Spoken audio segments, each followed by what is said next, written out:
Hello, hello, everybody. How you doing?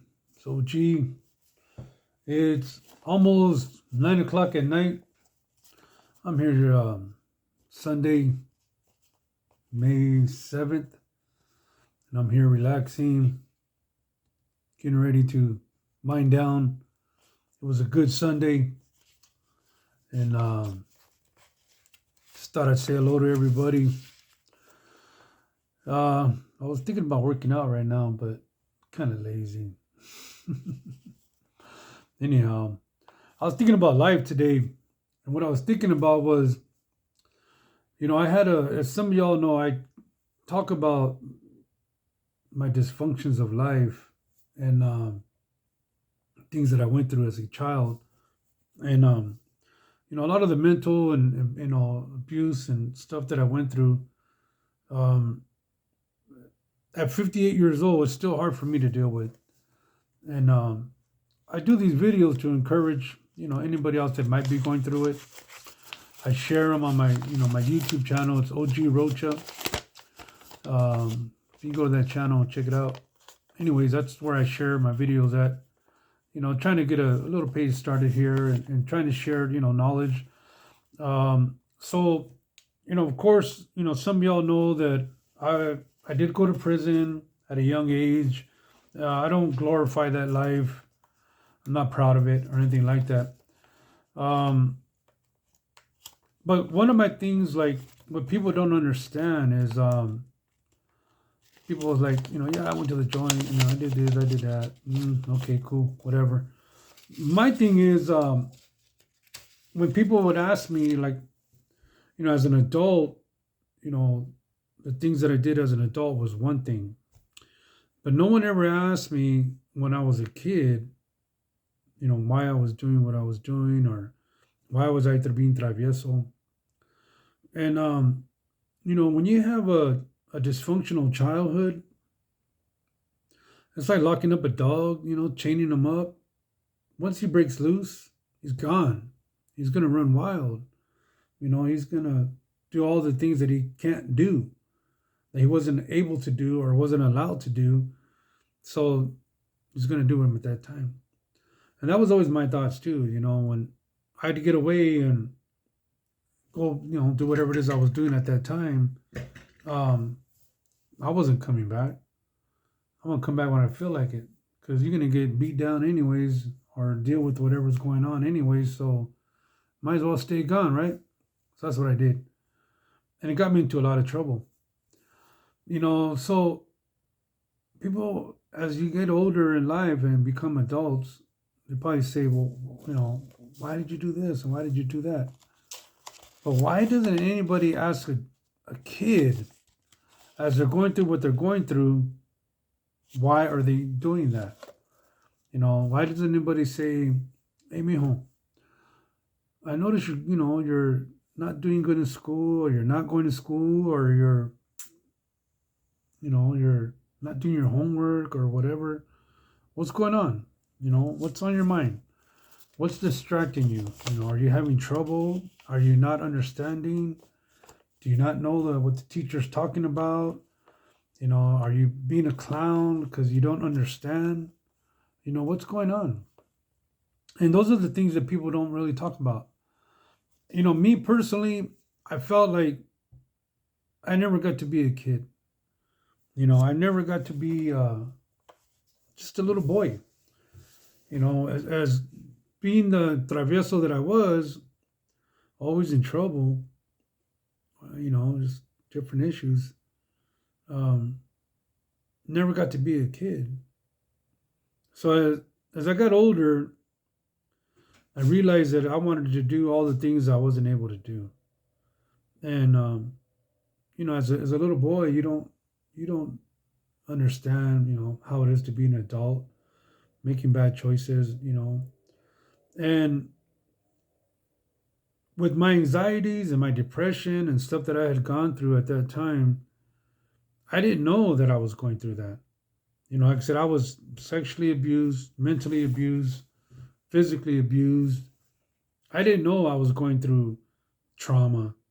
I didn't know that I was going through depression and anxieties. I didn't know those things. You know, all I knew was that my life wasn't good, and you know, alcohol is easy to come by. You're hanging out with the homies. You know, there was probably a good crowd of people out there, but I didn't hang out with them because that was them. Either you don't feel accepted, or you're not wanted with that good crowd, whether it's a sport crowd, the kids that are other side of town doing better than you are, and you're not really wanted. So you hang out with your neighborhood, who's close by to you. We're from the poor side of town. And it's crazy that being from the poor side of town, how we're allowed, we're able to get drugs and alcohol by hustling. But no one ever said, hey, you know what? Why don't you hustle in a positive way? Why don't you hustle in education? Why don't you hustle in knowledge and skills and laboring? Why don't you hustle in that way? It'll do you a whole lot better in the long run. No one ever shared those things with me. So being in the streets, being young, being a fighter, angry at everything that's happened in my life, violence was, people say violence doesn't solve anything. Well, a person like me, violence did solve everything. You get to fight back. You were never able to fight back, before the facts of being abused, because most of the time it was family that was abusing you and you weren't able to fight back. So once given the opportunity to fight back, oh, that was easy. That was easy. It's like, okay, I finally get to defend myself. And that's what people don't get. When you finally get the opportunity to defend yourself, it's almost like adrenaline, a drug, a rush. There's people that are selling homes, and man, if I can sell this home, I'll make my quota, and they're excited, and whatever. Salesperson, they pitch their pitch, and if I can make this sale, and man, we'll be really good. I'll get a good bonus. I'll do this and do that. Okay, great. That's the way it works. But with me out there in the streets, there wasn't a sale pitch. There wasn't anything like that. I don't know if it's because of the way I look. I mean, obviously, I didn't have a brocha when I was a little boy, but I've always had my walk. I've always had my talk. I got all these tattoos on me now, and wish I didn't. Wish I didn't have them. Those are the things you get when you're in the neighborhood. You're a product of who you see and who you hang out with, and it's unfortunate because we glorified the life. The homies through lockup and the pintos, and I'm 58 years old. I paroled with a D number in 1988. At a young age. That's crazy. I mean, I don't always say that because I'm proud. I'm just saying that because it's real facts. And I wish I would have learned so much more, because like right now I'm unemployed. I've been a troquero for 33 years. I got a perfect driving record. I have no tickets. I'm fully endorsed. I got hazmats, doubles, triples, air brakes, tankers, Class A driver. I've been trucking all over California and Arizona and Reno.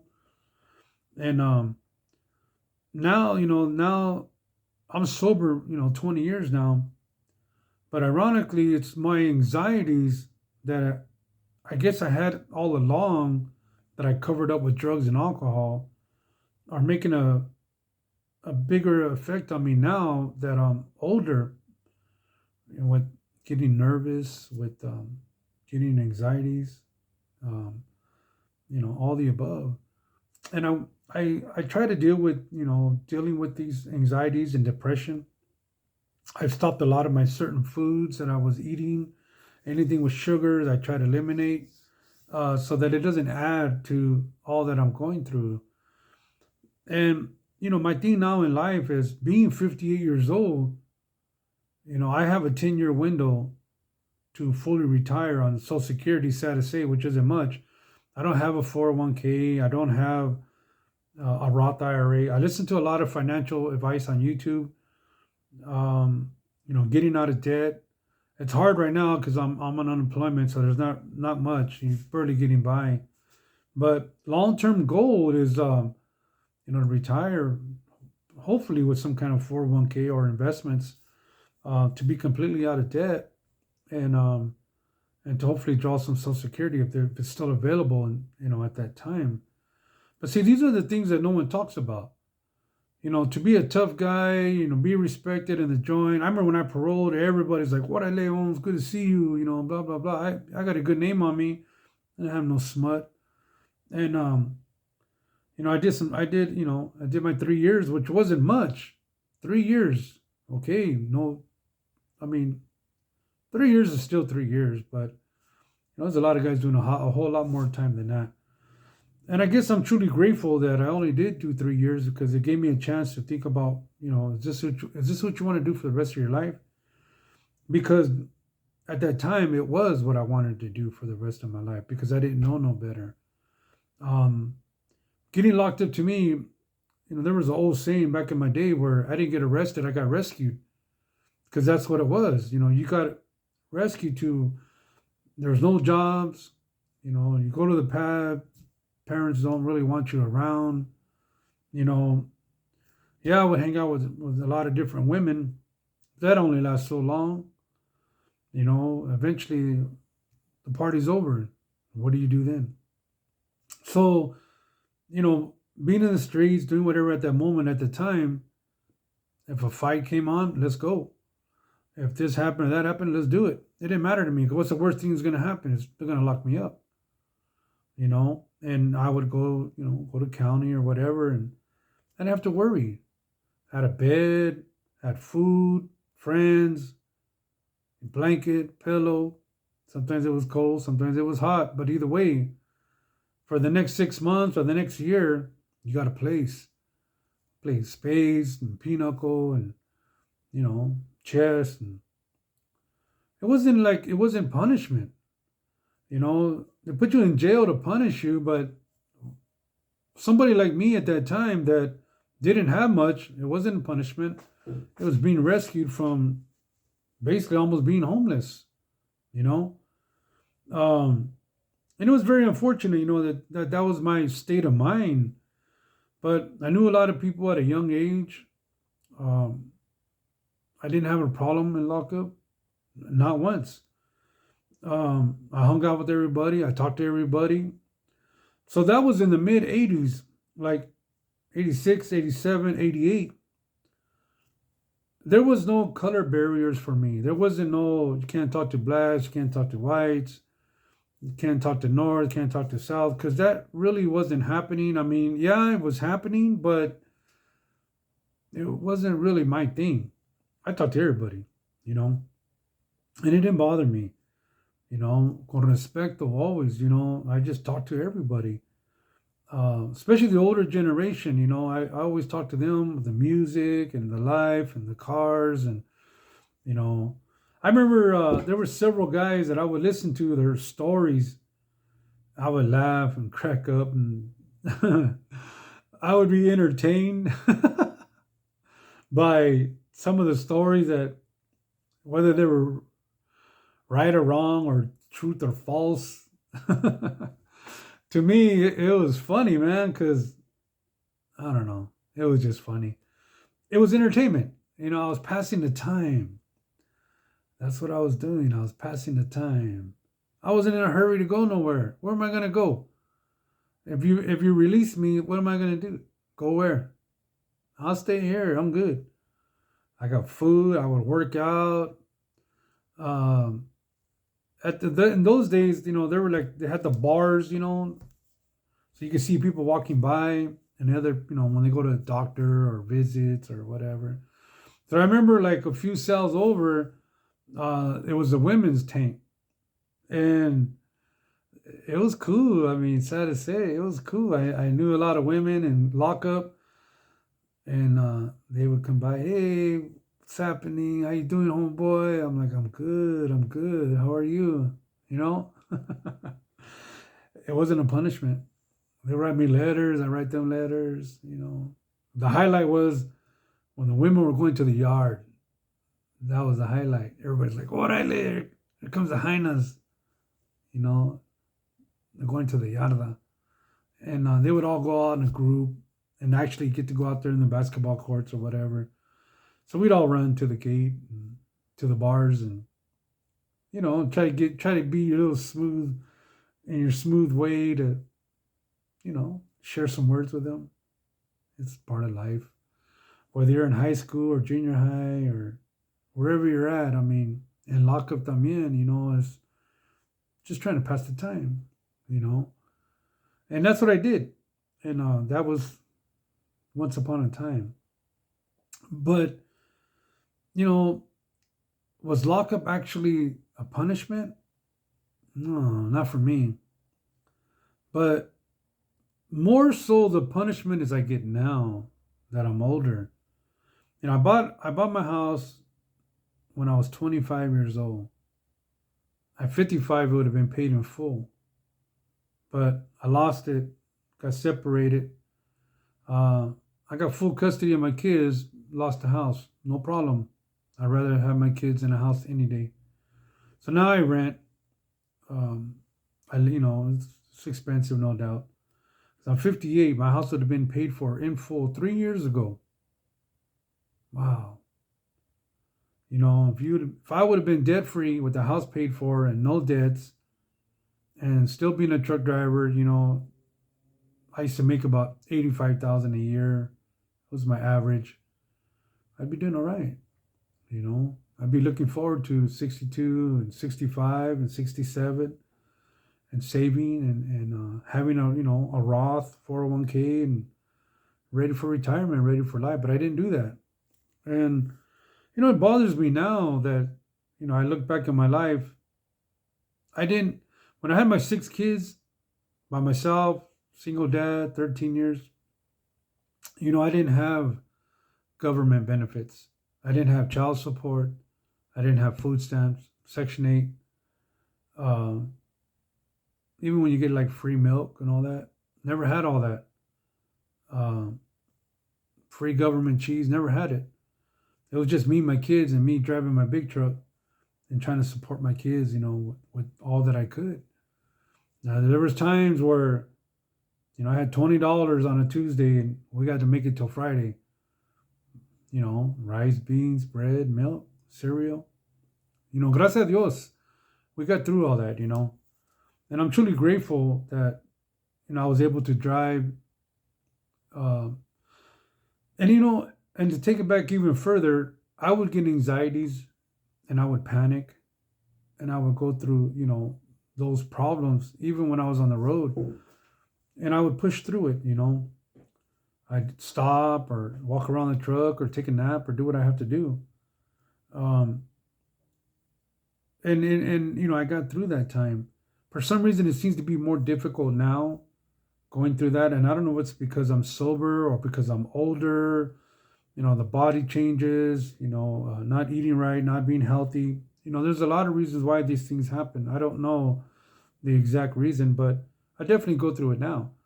And, I know guys that when I was locked up, I knew them. They were correction officers in the county. They already retired. They're already retired. At 55 years old, they're retired. So now they're drawing their pension. I think I think they said they get like 3 to 5 thousand a month, and they don't work no more. They work corrections and they did good. When I was in the joint, which is not even a measured thing, it was level 2 yard, low security. I wasn't a killer gangster. I never killed nobody. I never been a gang member. None of the above. So I was in a low minimum, prison, level 2. And it's crazy to see that, like a lot of the officers then, they're retired now at my age with a full pension. And they're able to go on with their lives. So the guys that I knew, like locally in town, I'd run into them once in a while, and I would struggle to continue to, support my family and barely make it while they're out there really enjoying their lives. And right on to them. They make good choices. I don't hate on that. If I had the opportunity to make a better choice, I would do it too. Um, and so, anyways, when I was in prison, I made 11 cents an hour as a porter. A porter is a janitor. So I'd walk around, and it was cool. I didn't mind it. Um, it was dorms. There was like, let me see, two, four, six, eight, like 10 men dorms, bunk beds, and they had the bottom tier, top tier. Anyways, so I was a porter, and I'd walk around and be in my boxers or whatever. I didn't care. I mean, you're in there with a bunch of homies, anyways, and do my program, work out. Then I would get dressed and do my janitor's job and put my boots on, put my skates on, and sweep, mop, throw the trash, do whatever. And that job paid me 11 cents. That's crazy, right? 11 cents.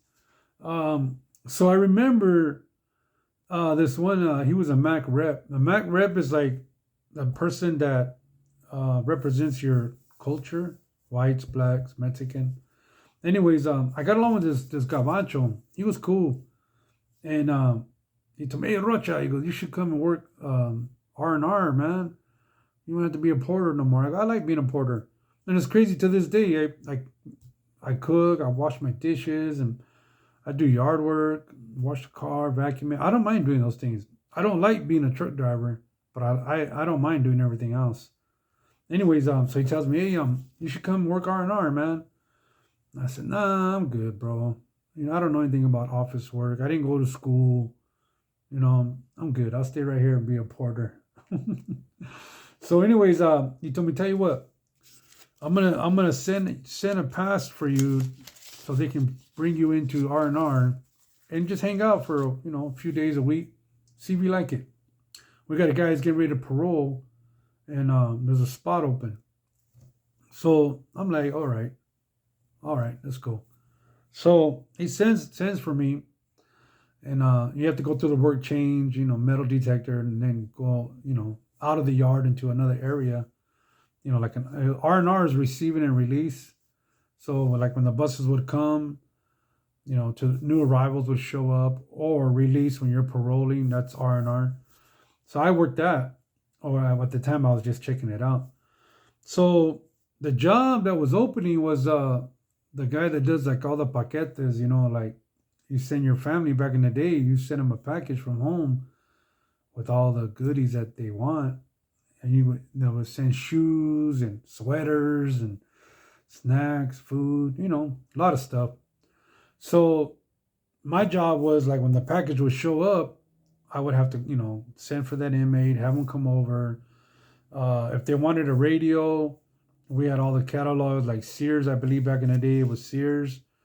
And we had to order it direct from Sears to the prison.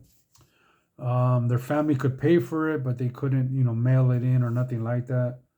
So I worked R&R. I wound up getting the job. You know, the Gabacho Mac told me, hey, you could do it, bro. Just come and do it. You'll do it. You'll be all right. So I did. I wound up taking it.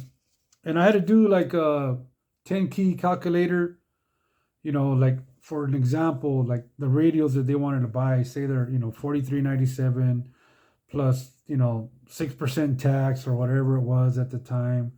You get your total, you write it on, their order that they're going to have their family do. And, that was my job. Once the radio would come in, then I had to send out like a pass for them to come back to R&R to receive their product. And once it came in, I'd have to open it up with the guard there. They would have me open it up. They check in the inside. It came straight from the store. Make sure it was, cleared. Close it up. Then I would have to get that little glue gun, wax gun, whatever they called it. And I would have to glue all the screws in the back and hot glue them. And then I would have to engrave the inmate's name and CDC number on the back. Then I would have to pull up their card, property card, and I would type in, inmate's name, last name, received, radio, so, on the property card. So it was noted. And that was my job. Walkman radios. That yard didn't have TVs, so they weren't allowed to have TVs, but they could have fans and radios and Walkmans and let's see. I don't think we were able to have stingers. Maybe, maybe not. I don't think we were able to have stingers at that time. A stinger is you plug into the wall, and it's got like a rod, a round rod, and you can put it in a cup of water, and it'll warm up, heat up water. You can make top ramen soup or a cup of coffee or whatever. Those are a hot item.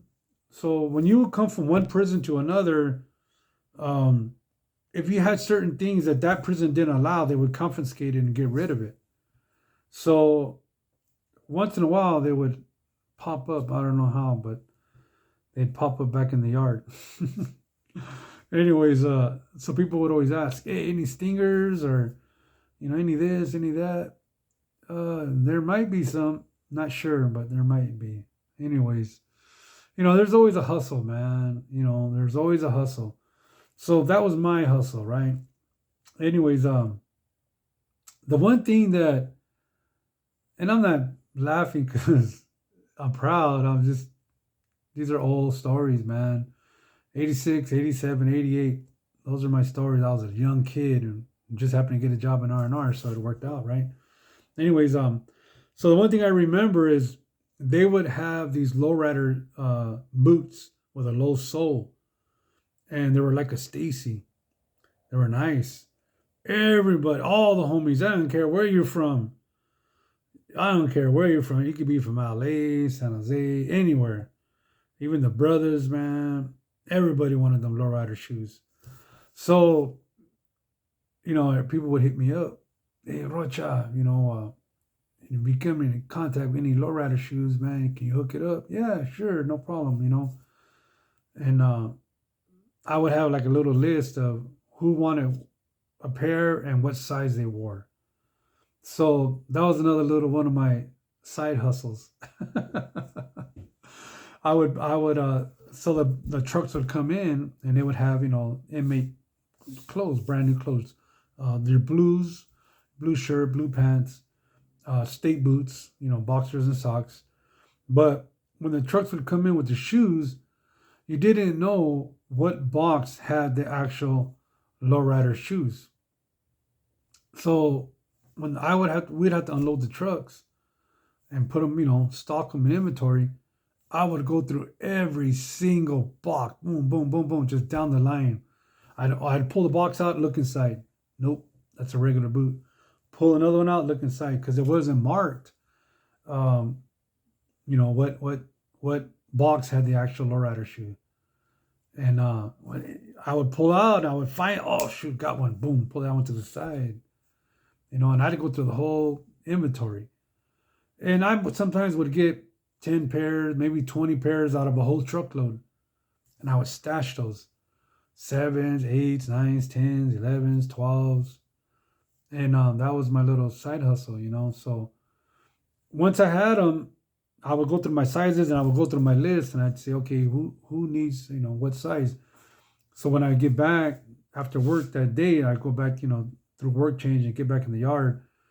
I would tell the dude, hey bro, your shoes came in. I got you a pair, man. So what I would tell him is, I'm gonna go back to work mañana. As soon as I get through work change, I'm coming back. Be there waiting with the extra pair of shoes, whether it's whatever, an old pair of boots or whatever. I'll switch out with you because the only way I can get them back is I had to wear them across the line, work change. I wear size 12. So sometimes I would have to wear the shoe back. So I would tell them, give me an old pair of shoes so I can go to work with.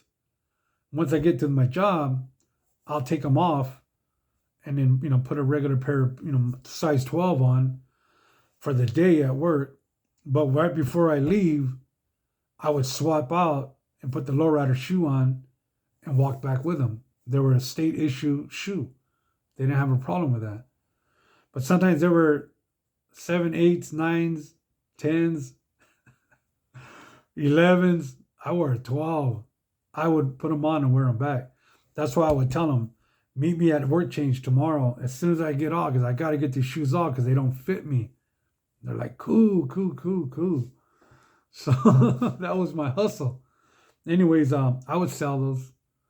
I would sell those, and that was part of my hustle. Anyway, so once I went to R&R, from being a porter, I was making 11 cents an hour. I believe, if I'm not mistaken, when I worked R&R, I got 36 cents an hour. So I went up, 25 cents an hour. So this is 1986, 87, 88. I was making 11 cents an hour, and I believe I went up to 36 cents an hour. So for the month, if I'm not mistaken, I was making $36 a month. That was my pay as an inmate to have a job. And that's what the state paid, me. $36 a month. Imagine a little over $1 a day. Wow. And okay, everybody has their life and their hustle. I came out here when I paroled in 88. I wind up getting a job with the trucking company because I've been around truqueros all my life. So I got a job like a yard guy, moving trailers around. And they gave me $6.60 an hour with benefits. And I was so happy. I'm like, wow, I went from making 36 cents to making $6.60 an hour with benefits. Right off the top. Like I paroled, and not even a month later, I had the job. I was like, wow, man, I'm doing good. I'm rolling. I went from 36 cents to $6.60. Can you imagine, like, wow, that was good money at that time. It's crazy how time has changed. So 88, I don't know how long I've been out. 88, 90. I've been out like 35 years, maybe. I don't even know. I have to do that add. Some of y'all know how to add up that quick. Put it down in the comments. Anyhow, like I said, I don't glorify the life. This is not a glorified prison life, but it was real talk. I was there. I spent that time there. I wanted to go to military. I was too insubordinate. They wouldn't take me. Sure enough, I didn't have much going on for me, so I made the wrong choices and got myself locked up. And but I learned from that lesson, gente. I learned from that lesson that I was willing to lose my life, to live that life, to do the time. I've always had my look. I've always been respected. I never had any troubles. Although, trouble's trouble. It's going to come sooner or later. But it wasn't a horrible life. But, how sad that not knowing any better, I was okay with that life. Because I didn't have nothing else. Going to prison was like, it was an honor. Instead of going to college being an honor, you're going to get educated, you're going to learn, and you're going to have a great life. I didn't have that. Like I said, as a kid, no one cared. No one said, hey, mijo, you're messing up, man. I don't want to see you go down that road. I love you. If you need some help, let me know. I'll help you. I had a couple of my tios, my tio Ralph and another tio Jesse. They would help me out.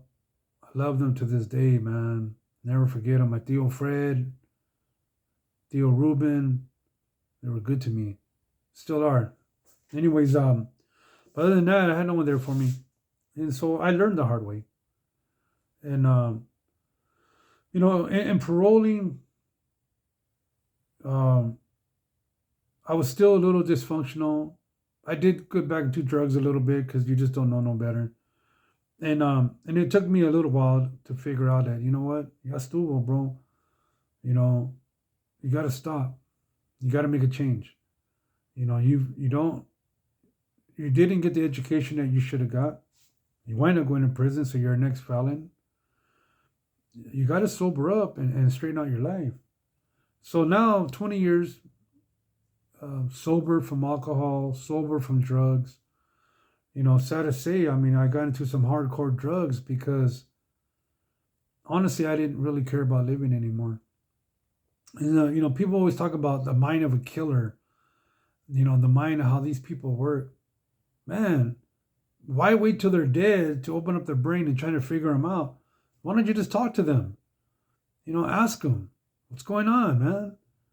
Don't wait till they're serial killers or serial rapers or however you say those, or, you know, I mean, there's dysfunction, people that are even normal that haven't been locked up or haven't been caught.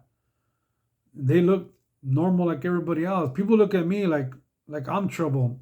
I'm not. I'm more of the protector than a person that would hurt somebody, because I know what that feels like.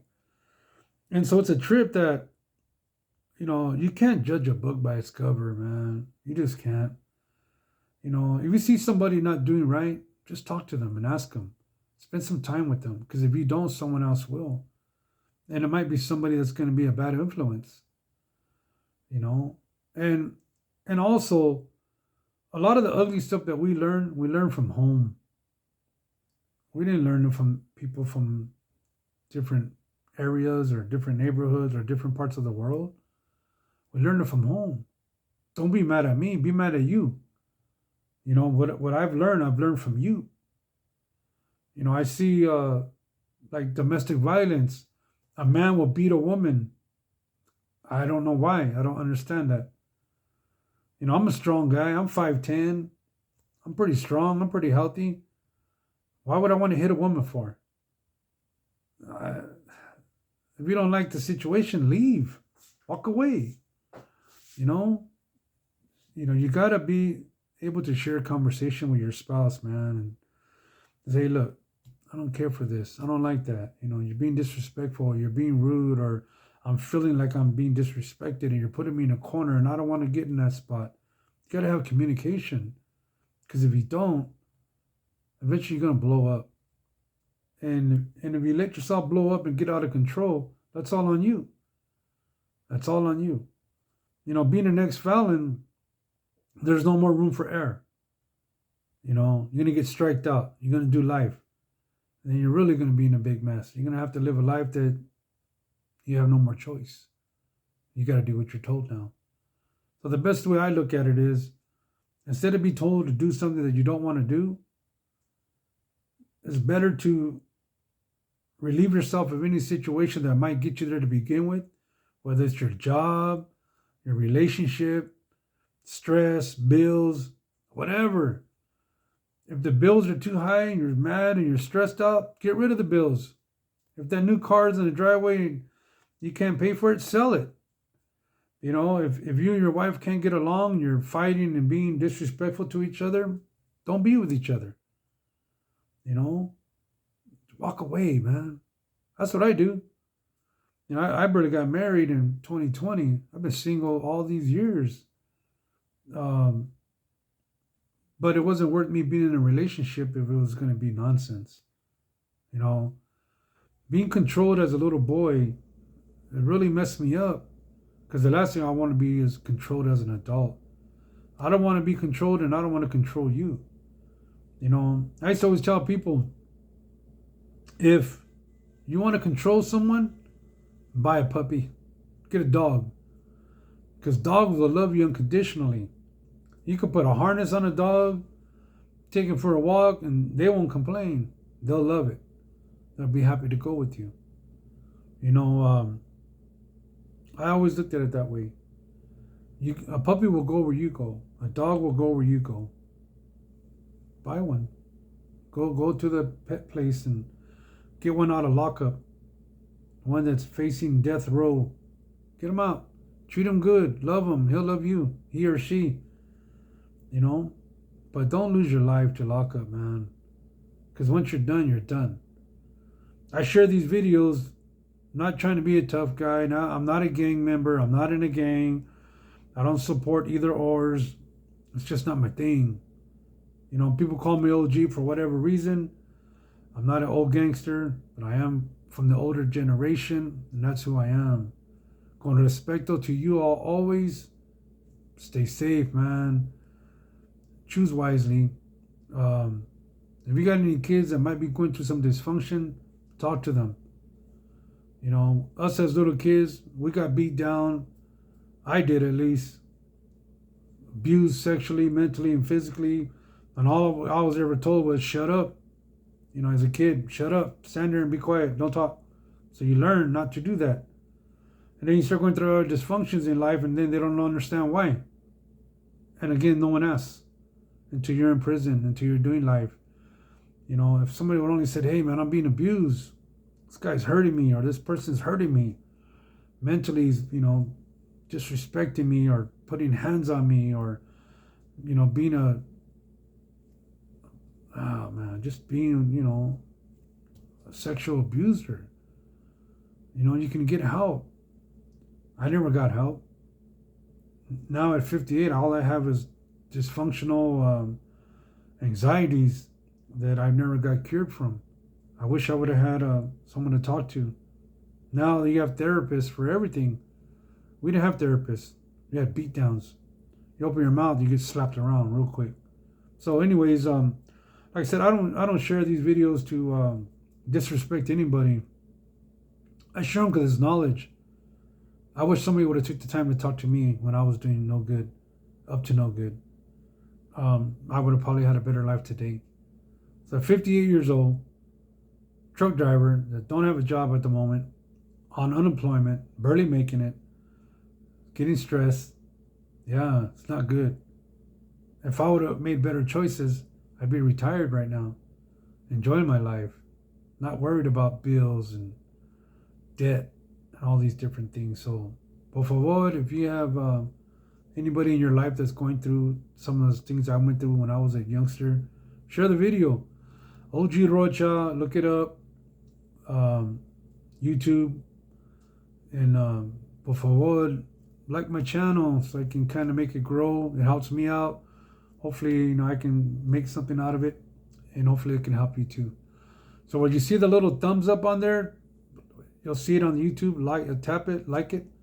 You see where it says subscribe. Hit that one. It's in black, I believe. Tap it, and it'll follow my channel. So when I post more, you'll see it. Okay, everybody. With that being said, have a great week. Stay safe. You see somebody that's out there lost, try to help them. Offer them something. A taco, a hello, a good morning, anything that will make that person's day be better. But with that being said, llévatela suave. Have a great day. Keep it OG, respectful, and enjoy the cruise.